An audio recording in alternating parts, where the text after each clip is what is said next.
What is up, everybody? Clint Lamb from Cover Crimson here to talk about Alabama's latest commitment in three-star defensive lineman JJ Finch out of Warren Central in Indianapolis, Indiana.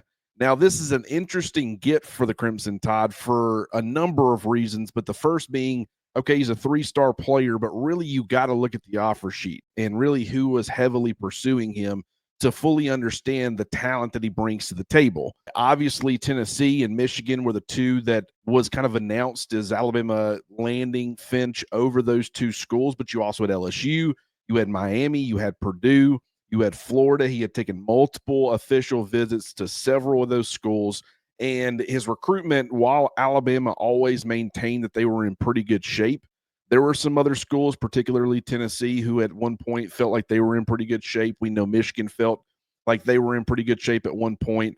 But Alabama ends up winning out and getting yet another defensive lineman, a third defensive lineman in its 2026 recruiting class.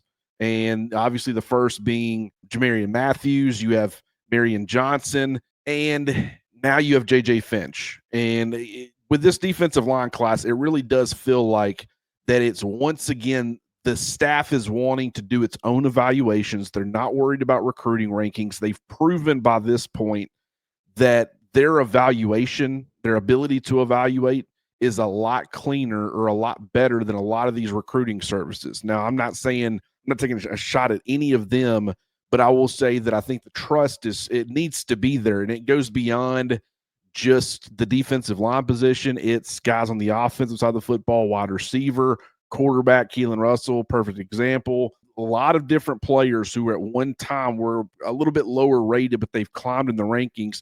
People like to blame that on the Bama bump. It is the evaluating side of it for Alabama that really helps them be able to do this. With JJ Finch, first of all, like I said, three-star recruit, number 455 overall, the 49th ranked defensive lineman according to the On3 industry rankings, and the number 3 player from the state of Indiana.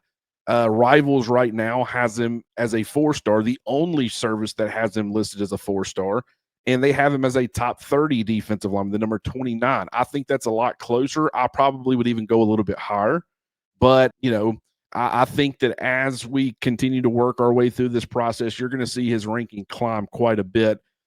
But he is a good player. When you watch him on tape, I mean, right now listed at 6'2", 6'3", depending on where you look. I think he's closer to 6'3", but listed at 278 pounds. But a lot of people believe he's somewhere between 285 and 290. So he's definitely got that interior defensive line build where he can play 3-tech in an even front, even though I think he also has the versatility and the ability to play further outside. Like when you go into those 3-man fronts, you need a 4-eye, a 4, or even a 5-tech on the outside shoulder of the tackle. He's got that kind of flexibility, and that's exactly what Kane Womack looks for with his interior defensive lineman. You want the bandits who can play outside, maybe play some inside, but you also, because you go between a 3 and a 4-man front so often, you also want those interior guys who have the ability to kind of push out a little bit and play further on the outside. And JJ Finch is certainly one of those players. Explosive off the snap, definitely a powerful defensive lineman who can get some drive on the offensive lineman, get into his chest, driving back into the backfield, disruptive player who makes a lot of plays in the backfield. I think 24 tackles for loss and 7 sacks. 7 pass breakups, 2 forced fumbles, 1 fumble recovery, and 1 block punt to go with 92 tackles. Now, 92 tackles is a lot for an interior defensive lineman, but this guy is kind of all over the place. He plays with the motor, athletically gifted. When you look at him, I don't think he's the most physically impressive defensive lineman, even though I think he's got a frame where he's going to hold a lot more weight. We're already hearing about him going from being, 278 pounds to 285 to 290, somewhere in that range at one point. Even, fairly recently, he was all the way down there like the 230, 235 range. So he continues to get bigger. Body continues to fill out. But, I wouldn't say he's a physical marvel or anything compared to like a Boomois or something, who's one of the most physically impressive defensive linemen I've ever laid my eyes on. I wouldn't say that's JJ Finch, but it doesn't have to be. One thing we know about Kane Womack and what he wants on the interior is he wants guys who are disruptive. You know, the two gapping stuff that you see, you'll continue to see a little bit of that, but it's more of you getting those odd fronts. I mean, even when you're playing in the even front as a 3 technique, you're supposed to be a penetrator. You're supposed to be disruptive, get into the backfield, create some havoc. But also when you get in those 3-man fronts, you want guys who can stunt and twist and do a lot of those things, attack different gaps, keep the offense guessing. A guy like JJ Finch certainly brings that to the table. As I said, I think in an even front 3 technique, being that disruptor who also brings quite a bit of power, I think that's his ideal position. But I also think that he's got the flexibility to play all along your defensive front. And when you look at not only the guys they have committed, but the guys that they continue to recruit, you know, Tank Jones, he's kind of one of those guys where it's like, would he play Wolf? Would he play Bandit? But then you look at guys like Titan Davis, has that interior ability, but also has the ability to play further out, just like a JJ Finch. You look at a guy like Nolan Wilson, who's being recruited as a bandit, but has a little bit of inside versatility. He would be kind of the opposite of a Finch or a Titan Davis. And overall, you can tell that there's a focus on the defensive line and getting that spot in a good place. We know after this season, it's possible you end up losing James Smith. We know they're going to be losing Tim Keenan. We like who they're grooming behind those 2 guys and Jeremiah Beeman and Edric Hill.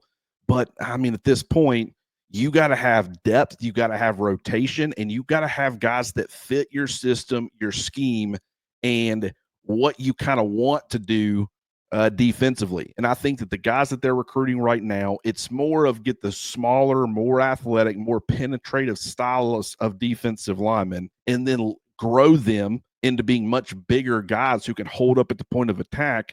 I think that's more of the philosophy or the strategy. We've seen Nick Saban do that, obviously, with Jonathan Allen and some other players. But I think with it was still with the purpose of it was through the lens of a 2-gapping frame as far as how you wanted to do things defensively. Through what we're looking at with Kane Womack, it's a little bit of a different approach, but I definitely think that's going to end up helping Alabama get in the styles of player that can really thrive in this defense. JJ Finch is one of those players. Really excited to see what he can do in Tuscaloosa. Underrated get. Expect his recruiting ranking to climb in the coming months. So while it's just a 3-star addition, I think it's a much more important addition than that. And I think that's going to be reflected in the rankings soon enough.